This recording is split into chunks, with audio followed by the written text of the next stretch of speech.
Um, there is an account of Rukmini Devi's writing a letter to Krishna requesting him to kidnap her before her marriage to another person.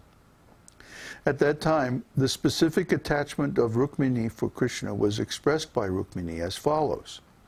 My dear Lord Krishna, your transcendental glories are chanted by great sages who are free from material contamination. And in exchange for such glorification, you are so kind that you freely distribute yourself to such devotees. As one can elevate oneself simply by your grace, so also by your direction alone, one may be lost. So also by your direction alone, one may be lost to all benedictions under the influence of eternal time.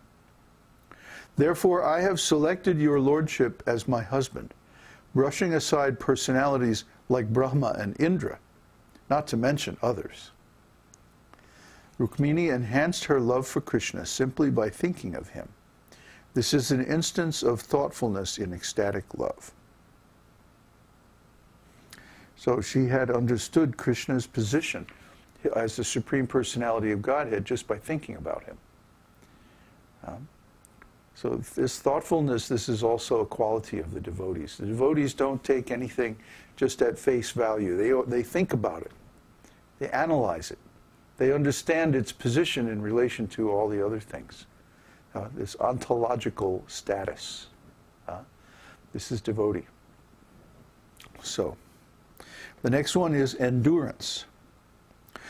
When a person is fully satisfied due to attaining knowledge, transcending all distress, or achieving his desired goal of life in transcendental loving service to God, his state of endurance or steady-mindedness is called dhriti. Dhriti. That's a nice word. At this stage, one is not perturbed by any amount of loss, nor does anything appear to be unachieved by him. According to the opinion of Bhartrhari, a learned scholar, when a person is elevated to this state of endurance, he thinks as follows. I do not wish to be a highly posted government servant. I shall prefer to remain naked without proper garments. I shall prefer to lie down on the ground without any mattress. And despite all those disadvantages, I shall refuse to serve anyone, even the government. In other words, when one is in ecstatic love with the personality of Godhead, he can endure any kind of disadvantages calculated under the material concept of life. Well, we experience this all the time. And none of us has a regular place to live or a job, or, I mean, you know, we're just kind of, yeah, I know, it's so hard, you know. Knocking around this big old world, and somehow we're protected by Krishna. And so we don't have any ambition. You know, somebody wants to be the president, somebody wants to get rich, somebody wants to be a movie star, somebody wants to be very powerful, somebody else wants to take over the world with their religion or something like that. But our ambition is only to love Krishna more and more. Because we already experience so much satisfaction from doing this devotional service that what could be any better than this? We already tried all those other things. They don't give lasting satisfaction. Compared to this devotional service, they're all insignificant. Very, very transient. So, yeah, if we have to sleep under a tree, or actually we've done this, lived in a tent under a tree in the forest and just chant Hare Krishna. It's actually very pleasant because there's no complexities of life. All these things pass you by. And even though right now we're engaged, for example, in creating a big planning document for our proposal to the universities in India. It's very complicated, and there's lots of different things, but still, it's like we don't feel agitated or rushed, or, I mean, it's like Krishna makes the perfect time and the perfect place to do all the work that he wants done. And then he gives inspiration and intelligence and material and everything that we need to present our points and argue our different reasoning, you know, for why we should do this or that. So then we find that intelligent people also accept these points.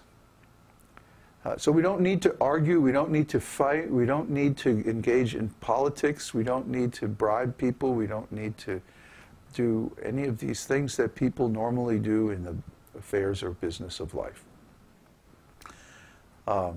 We simply worship Krishna, and all of our needs are taken care of that way. I mean, it's pretty astonishing, but when you think about who Krishna is, well, then it becomes obvious that this is what we should do.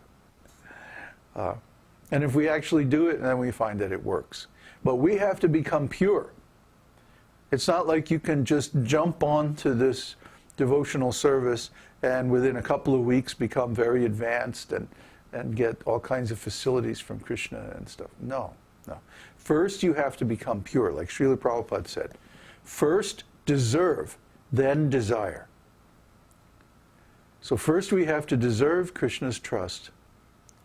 And then Krishna will repose great trust in us, great responsibilities. And he also will give the means to carry them out. So we don't have to be in anxiety, we don't have to worry, but take care of things.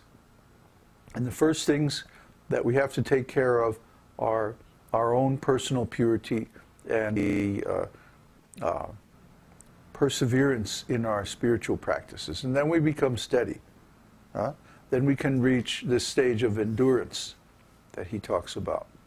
Endurance means that we don't consider our regular service to Krishna to be a big endeavor. It doesn't feel like a marathon. It doesn't feel like very intense. I mean, it felt pretty intense during the Janmashtami festival.